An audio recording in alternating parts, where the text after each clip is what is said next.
Mesopotamia is a region of southwest Asia in the Tigris and Euphrates river system that benefited from the area's climate and geography to host the beginnings of human civilization. Its history is marked by many important inventions that changed the world, including the concept of time, math, the wheel, sailboats, maps, and writing. Mesopotamia is also defined by a changing succession of ruling bodies from different areas and cities that seized control over a period of thousands of years. Where is Mesopotamia? Mesopotamia is located in the region now known as the Middle East, which includes parts of Southwest Asia and lands around the eastern Mediterranean Sea. It is part of the Fertile Crescent, an area also known as Cradle of Civilization for the number of innovations that arose from the early societies in this region, which are among some of the earliest known human civilizations on Earth. The word Mesopotamia is formed from the ancient words meso, meaning between or in the middle of, and potamos, meaning river. Situated in the fertile valleys between the Tigris and Euphrates rivers, the region is now home to modern-day Iraq, Kuwait, Turkey, and Syria. Mesopotamian civilization. Humans first settled in Mesopotamia in the Paleolithic era. By 14,000 BC, people in the region lived in small settlements with circular houses. 5,000 years later, these houses formed farming communities following the domestication of animals and the development of agriculture, most notably irrigation techniques that took advantage of the proximity of the Tigris and Euphrates rivers. Agricultural progress was the work of the dominant Ubaid culture, which had absorbed the Halaf culture before it. Ancient Mesopotamia.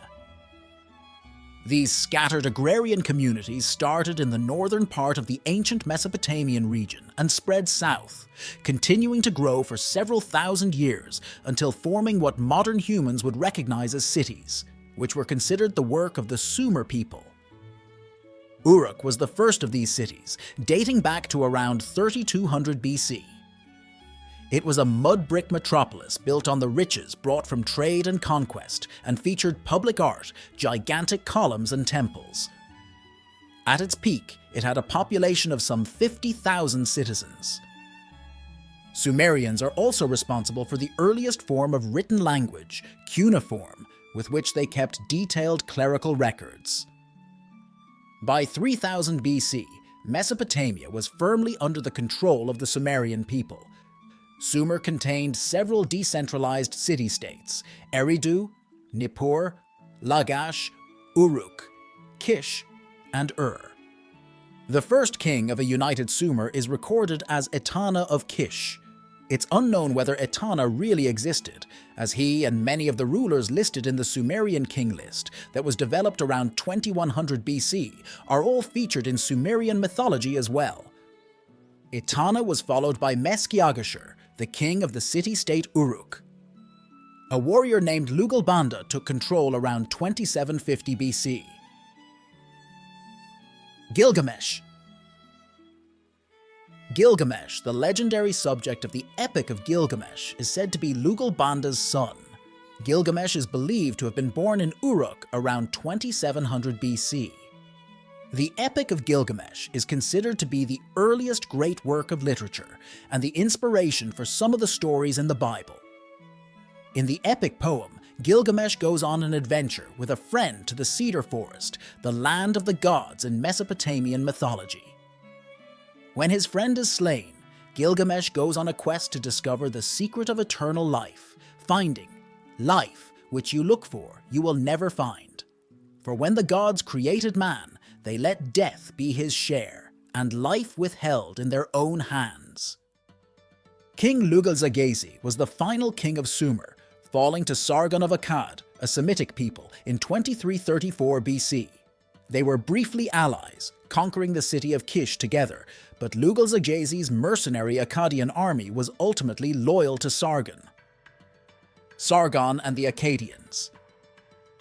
The Akkadian Empire existed from 2234 to 2154 BC under the leadership of the now titled Sargon the Great. It was considered the world's first multicultural empire with a central government. Little is known of Sargon's background, but legends give him a similar origin to the biblical story of Moses. He was at one point an officer who worked for the king of Kish, and Akkadia was a city that Sargon himself established. When the city of Uruk invaded Kish, Sargon took Kish from Uruk and was encouraged to continue with conquest. Sargon expanded his empire through military means, conquering all of Sumer and moving into what is now Syria. Under Sargon, trade beyond Mesopotamian borders grew, and architecture became more sophisticated, notably the appearance of ziggurats, flat-topped buildings with a pyramid shape and steps. Gutians. The final king of the Akkadian Empire, Shar-Kali-Shari, died in 2193 BC, and Mesopotamia went through a century of unrest, with different groups struggling for control. Among these groups were the Gutian people, barbarians from the Zagros Mountains. The Gutian rule is considered a disorderly one that caused a severe downturn in the empire's prospects. Namma. In 2100 BC, the city of Ur attempted to establish a dynasty for a new empire. The ruler of Namma, the king of the city of Ur, brought Sumerians back into control after Utu-Hengal, the leader of the city of Uruk, defeated the Gutians. Under Namma, the first code of law in recorded history, the Code of Nammu, appeared. Namma was attacked by both the Elamites and the Amorites and defeated in 2004 BC. The Babylonians. Choosing Babylon as the capital, the Amorites took control and established Babylonia. Kings were considered deities, and the most famous of these was Hammurabi, who ruled 1792 to 1750 BC. Hammurabi worked to expand the empire, and the Babylonians were almost continually at war. Hammurabi's most famous contribution is his list of laws, better known as the Code of Hammurabi, devised around 1772 BC. Hammurabi's innovation was not just writing down the laws for everyone to see, but making sure that everyone throughout the empire followed the same legal codes, and that governors in different areas did not enact their own. The list of laws also featured recommended punishments to ensure that every citizen had the right to the same justice. In 1750 BC, the Elamites conquered the city of Ur. Together with the control of the Amorites, this conquest marked the end of Sumerian culture. The Hittites. The Hittites, who were centered around Anatolia and Syria, conquered the Babylonians around 1595 BC. Smelting was a significant contribution of the Hittites, allowing for more sophisticated weaponry that led them to expand the empire even further. Their attempts to keep the technology to themselves eventually failed, and other empires became a match for them. The Hittites pulled out shortly after sacking Babylon, and the Kassites took control of the city. Hailing from the mountains east of Mesopotamia, their period of rule saw immigrants from India and Europe arriving, and travel sped up thanks to the use of horses with chariots and carts. The Kassites abandoned their own culture after a couple of generations of dominance, allowing themselves to be absorbed into Babylonian civilization. The Assyrians. The Assyrian Empire, under the leadership of Ashur-uballit I, rose around 1365 BC in the areas between the lands controlled by the Hittites and the Kassites. Around 1220 BC, King Tukulti-Ninurta I aspired to rule all of Mesopotamia and seized Babylon. The Assyrian Empire continued to expand over the next 2 centuries, moving into modern-day Palestine and Syria.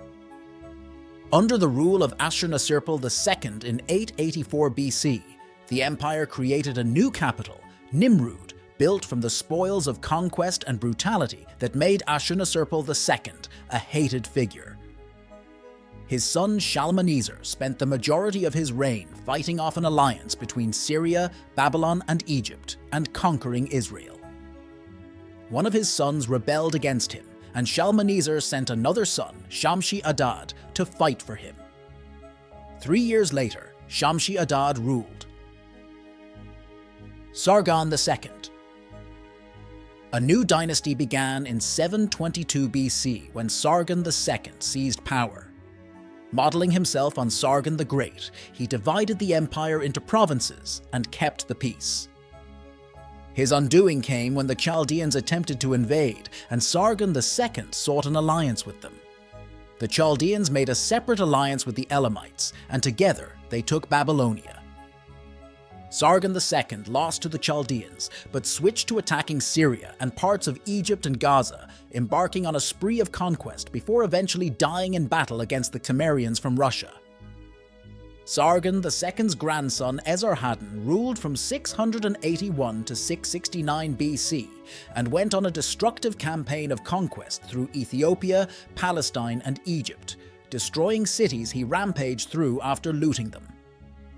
Esarhaddon struggled to rule his expanded empire. A paranoid leader, he suspected many in his court of conspiring against him and had them killed. His son Ashurbanipal is considered to be the final great ruler of the Assyrian Empire. Ruling from 669 to 627 BC, he faced a rebellion in Egypt, losing the territory, and from his brother, the king of Babylonia, whom he defeated. Ashurbanipal is best remembered for creating Mesopotamia's first library in what is now Nineveh, Iraq. It is the world's oldest known library, predating the Library of Alexandria by several hundred years. Nebuchadnezzar.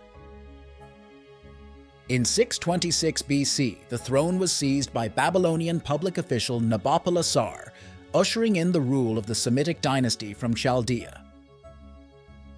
In 616 BC, Nabopolassar attempted to take Assyria but failed. His son Nebuchadnezzar reigned over the Babylonian Empire, following an invasion effort in 614 BC by King Cyaxares of Media that pushed the Assyrians further away. Nebuchadnezzar is known for his ornate architecture, especially the Hanging Gardens of Babylon, the Walls of Babylon, and the Ishtar Gate. Under his rule, women and men had equal rights. Nebuchadnezzar is also responsible for the conquest of Jerusalem, which he destroyed in 586 BC, taking its inhabitants into captivity. He appears in the Old Testament because of this action. The Persian Empire. Persian Emperor Cyrus II seized power during the reign of Nabonidus in 539 BC. Nabonidus was such an unpopular king that Mesopotamians did not rise to defend him during the invasion. Babylonian culture is considered to have ended under Persian rule, following a slow decline of use in cuneiform and other cultural hallmarks. By the time Alexander the Great conquered the Persian Empire in 331 BC, most of the great cities of Mesopotamia no longer existed, and the culture had been long overtaken. Eventually, the region was taken by the Romans in 116 AD, and finally Arabic Muslims in 651 AD. Mesopotamian gods. Mesopotamian religion was polytheistic, with followers worshipping several main gods and thousands of minor gods. The three main gods were Ea, the god of wisdom and magic, Anu, the sky god, and Enlil, the god of earth, storms and agriculture, and the controller of fates. Ea is the creator and protector of humanity in both the Epic of Gilgamesh and the story of the Great Flood. In the latter story, Ea made humans out of clay, but the god Enlil sought to destroy humanity by creating a flood. Ea had the humans build an ark, and mankind was spared. If this story sounds familiar, it should. Foundational Mesopotamian religious stories about the Garden of Eden, the Great Flood, and the creation of the Tower of Babel found their way into the Bible, and the Mesopotamian religion influenced both Christianity and Islam. Each Mesopotamian city had its own patron god or goddess, and most of what we know of them has been passed down through clay tablets describing Mesopotamian religious beliefs and practices. A painted terracotta plaque from 1775 BC gives an example of the sophistication of Babylonian art, portraying either the goddess Ishtar or her sister Ereshkigal, accompanied by night creatures. Mesopotamian art. While making art predates civilization in Mesopotamia, the innovations there include creating art on a larger scale, often in the context of their grandiose and complex architecture, and frequently employing metalwork. One of the earliest examples of metalwork in art comes from southern Mesopotamia, a silver statuette of a kneeling bull from 3000 BC. Before this, painted ceramics and limestone were the most common art forms. Another metal-based work, a goat standing on its hind legs and leaning on the branches of a tree, featuring gold and copper along with other materials, was found in the Great Death Pit at Ur and dates to 2500 BC. Mesopotamian art often depicted its rulers and the glories of their lives. Also created around 2500 BC in Ur is the intricate Standard of Ur, a shell and limestone structure that features an early example of complex pictorial narrative, depicting a history of war and peace. In 2230 BC, Akkadian king Naram Sin was the subject of an elaborate work in limestone that depicts a military victory in the Zagros Mountains and presents Naram Sin as divine. Among the most dynamic forms of Mesopotamian art are the reliefs of the Assyrian kings in their palaces, notably from Ashurbanipal's reign around 635 BC. One famous relief in his palace in Nimrud shows him leading an army into battle, accompanied by the winged god Assur. Ashurbanipal is also featured in multiple reliefs that portray his frequent lion hunting activity. An impressive lion image also figures into the Ishtar Gate in 585 BC, during the reign of Nebuchadnezzar II, and fashioned from glazed bricks. Mesopotamian art returned to the public eye in the 21st century when museums in Iraq were looted during conflicts there. Many pieces went missing, including a 4,300-year-old bronze mask of an Akkadian king, jewelry from Ur, a solid gold Sumerian harp, 80,000 cuneiform tablets, and numerous other irreplaceable items.